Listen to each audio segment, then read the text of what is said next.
Hello and welcome to episode 19.5 of Never Heard of It, our mini episode we've been doing between the major episodes, I guess you could say. I'm Craig Moorhead. And I'm Shawn Harwell. Episode 19 is out there right now. You can listen to us talk about the 2015 German film Phoenix. It's a good one. Highly recommend watching that one.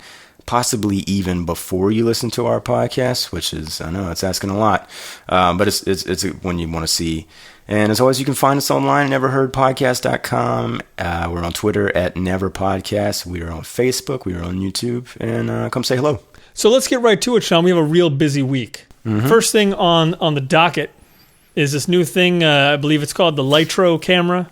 And here's what it does, apparently, is anything you shoot, it essentially breaks it down immediately into a sort of a 3D video space. Once you've shot it, you've got your model, you can immediately start manipulating it, putting in effects and so on. And you can also, it takes in so much information that you can take what you've shot, you can reframe it in a dozen different ways. You can change the shutter speed, you can change the focus throughout.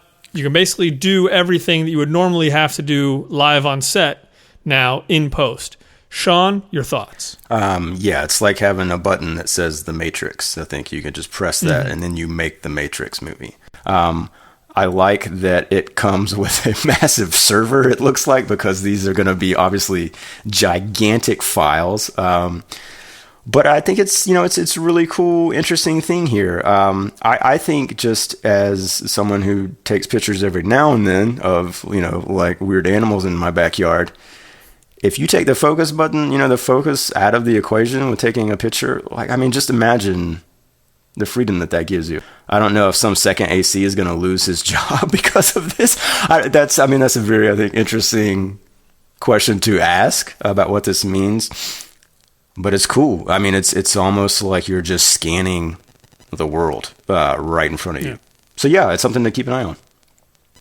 It is, and I kind of felt two ways about it because, on the one hand, it's super cool, and I've edited a bunch of shows that are these true crime shows, have a lot of recrees, and never have enough time. You never have enough time. Yeah. So you lose a ton of shots for the same reason. Focus is bad.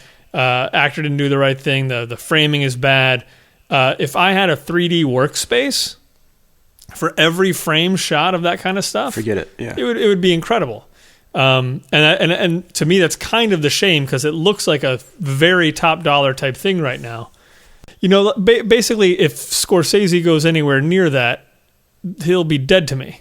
It's like he's the guy who knows how to make a movie without needing to fix it in post. You know what I mean? But I also think those are the guys that can find interesting use of this. Jim Cameron he should be born with one of these in his hand. Right.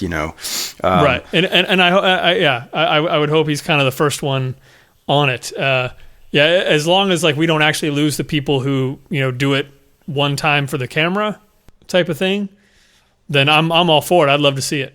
But we all know, within our lifetime, probably this technology could fit in a cell phone camera, right? Absolutely. Which it'll be handheld, in 5-10 years. Super duper duper cool to me. And that, again, it's just you're talking about leveling the playing field as far as production is concerned, and being available to people that don't have means to, an entire studio crew or something like that.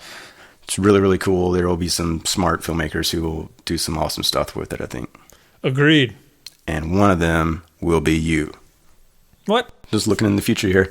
Let's move on to the future here and talk a little Hollywood, schmollywood business here. Yeah. So I just read earlier this evening, Disney is coming out with a new live-action Peter Pan movie. First thoughts, Craig? First thoughts, I saw a Pan that came out a few years ago. not just a few years ago. That was last year, right? Was it just last year? It was last year. That was totally just last year. How ready are you for another one? That one was sort of just barely missed the mark. Mm-hmm. It was a little weird in places, but honestly, that weirdness is kind of interesting, at least. Yeah. It's certainly not a boring movie. Anyone should sit down maybe and just check that out because it already feels like a forgotten movie. Yeah, totally. It tanked. And I love that filmmaker. Joe Wright is fantastic. Yeah. But no, I haven't seen it. There's a lot of really good stuff in it. There's a lot of really, really good stuff in it. Cool. And it's too bad that got ignored. But am I ready for a new one? Sure. It's Disney.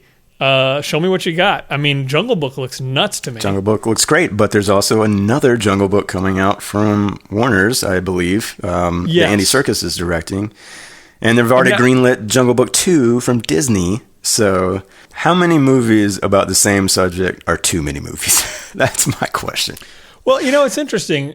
We've never really had triplets, have we? I'm trying to think. We've had doubles a number of times, yeah. but I mean, we've never had like major studios put out 3 movies that are as close together as Dante's Peak and Inferno. Yeah. Inferno? Yeah, you're right. It's not Inferno, is it? I think something like that. I can't leave it at that. God damn it. Infercano. Jesus Christ, it really was called Volcano. Was it? As far as Disney's recycling, I think it's interesting, even though I haven't seen all of these, where they're doing like these live action updates. Yes. I think that idea is very interesting. Like you're clearly, with Jungle Book, clearly taking the cartoon that you made and you are updating it for live action. Right. Which I just think is, at the very least, it's interesting. It might be I'll grant you that really for sure. incredibly creepy and frightening, honestly. But it's to me, it's super interesting. Yeah. Okay. Well, this actually might tie into this discussion because I just read today, they had this big CinemaCon, which is the exhibitors conference in Vegas or whatever. And they were throwing around statistics at this, I guess, that the most dependable demographic for movie ticket purchases is the over 50 crowd. And it's saying here in this article on Deadline that they did not just account for 37% of movie ticket sales in 2015, or 330 million tickets sold, but they're the most habitual. So they keep going to the movies as well.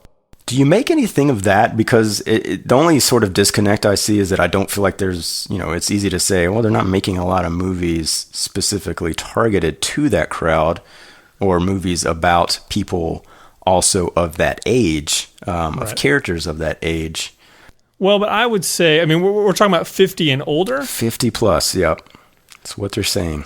Because honestly, now that I'm 32, 50 doesn't seem that old. Yeah. So I mean, right now when I hit 50, I feel like I will probably go see more movies just because it would be 18 years from now. I will have a little more time. Yeah. I mean, do you think that's it? Because that's what I was wondering. Is it because you have more time to go to the movies when you're a little bit older and the kids are out of the house and school and maybe off to college? Or I think that's going to be it. I mean, you're basically in the retirement area. Mm-hmm. I feel like there's the thing where the closer our generation sort of gets to that age. I mean, we are still watching the superhero movies. A lot of us, like we are very much still that comic book generation. So when we're 50, if they're still making comic book movies that are good at all, then 50 plus people are going to be going to see Marvel movies. You know what I mean? I'm willing to bet nearly everything in this room that I'm in right now that they will still be making those movies, and they'll probably still be good, and people will still be going. Yeah. Yeah. I mean, that's the thing. Yeah. I mean, yeah. Like if I had unlimited free time, I probably would have gone to see the Batman versus Superman movie, which I'm not even that interested in. Sure. Me too. If I had time to go see movies, I probably would have gone to see that. Okay, well, let me ask you this then. Do you think technology will affect that at all? Because of, you could argue that the crowd that is over 50 right now maybe didn't discover or hasn't spent quite as much time with Netflix as say we have, as say kids who are 22 right now. When we get 50, 30 years from now, or when those kids turn 50, do you think that they will be going to the box office as much? That's a good question, because I feel like a lot of us, I guess I can't even say a lot of us, it's just more than a lot of the people that I know who really enjoy going to the movies. Mm-hmm. As long as there is a movie house that is worth going to, I would definitely go out to see the movies myself. Mm-hmm. But yeah, I mean, and that's the other kind of story out of CinemaCon, right? Is the screening room device that they want to have like day and date, brand new features in your home that you can watch. So, and a lot of people are already kind of fighting against that. I mean, that's a good question. Will the people who are 10, 20 years younger than us really care if they're going to see it in the movies or not? Craig, really the last thing I got for you today. Warner Brothers is going full force into the Hanna-Barbera world.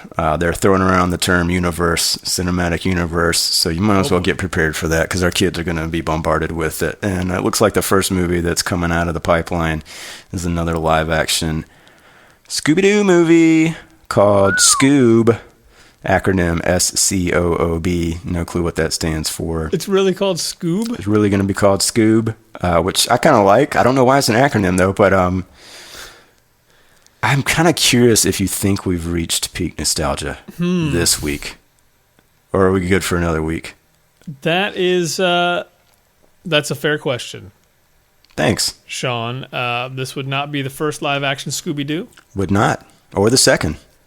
And no, and those Scooby-Doos, as I remember, did pretty well. I think they did, yeah. The only thing that kind of bums me out about this is, like, Hanna-Barbera is not one of those worlds that has kind of stayed with me. As a fan. It's not, like if you did, Flintstones. Oh, they are. If you did Scooby Doo, like what are the other Hanna-Barberas? Like Yogi Berra? Jetsons, yeah, Yogi. Was Grape Ape Hanna-Barbera? I can't remember. What was it? Grape Ape. Maybe. I was going to say Captain Caveman. Hong Kong Phooey, Captain Caveman. I think all of those are Hanna-Barbera, man. It's a big... Setting aside the idea that really any movie can actually be good, as proven to me at least by the Lego movie. Yeah. Which I think was probably the movie I had the least hopes for when I first heard about it. It's like, well, how is that? Well, look at that. I mean, and look at the first Pirates of the Caribbean movie, or that franchise in general. Who in their right mind would have thought a movie based on a ride would be anything other than terrible?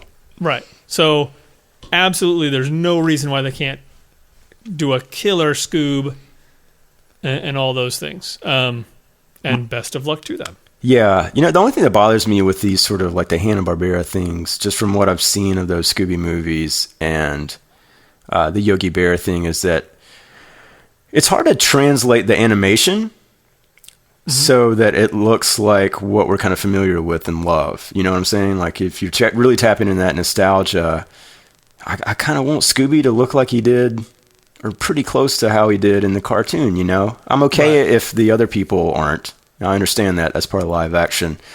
And Yogi was... I saw some of the Yogi Bear movie, and I feel like they were a little bit closer in that. But I don't know. Maybe they'll get there at some point, or maybe it's just... It doesn't matter, honestly, because the kids are going to watch it at this age are going to be like, oh, no, that's what Scooby looks like, Yeah.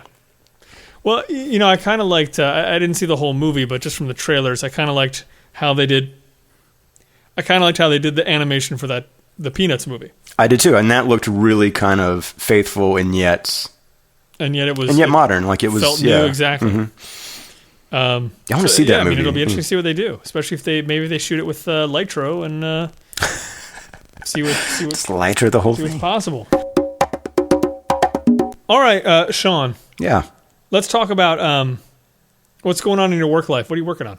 Well, I'm glad you asked, because I'm working on season 2 of Red Oaks, and they're going to be shooting this summer, and it'll hopefully be out again in October of this year, 2016, on Amazon. And if you haven't seen the first season, check it out if you're inclined to enjoy some comedy set in the 80s. I really like how it came out, so cool.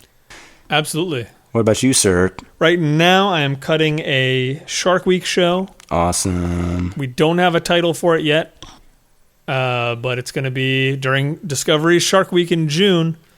And I will say the last 2 acts of it are super tense. Better than Jaws? Is that what you were going to say? I'd say it's better than Jaws. Sweet. It's better than Jaws. Yeah, it's better Jaws than 3D. Jaws. Yeah. Yeah. I was going to say that, but I mean, honestly, it's not in 3D, so I can't even really say it's that much better. That's awesome. Yeah, but definitely top Jaws. So show them start those watching waters. Jaws now, because you're not going to remember it the same way after this. When are we going to get a shark month? I don't know that they have enough programming for a shark month yet. There's only so many sharks. As soon as they have time, they will. If they have enough, yeah. Yeah.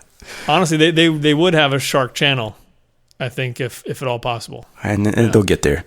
All right, well, that is awesome. Yeah, check out episode 19 about Phoenix. It's floating around, and then we're back next week to talk about the Emerald Forest. And until then, Craig, just keep being cool. You too, bro. I don't think I am, but thank you. Bye-bye. Bye.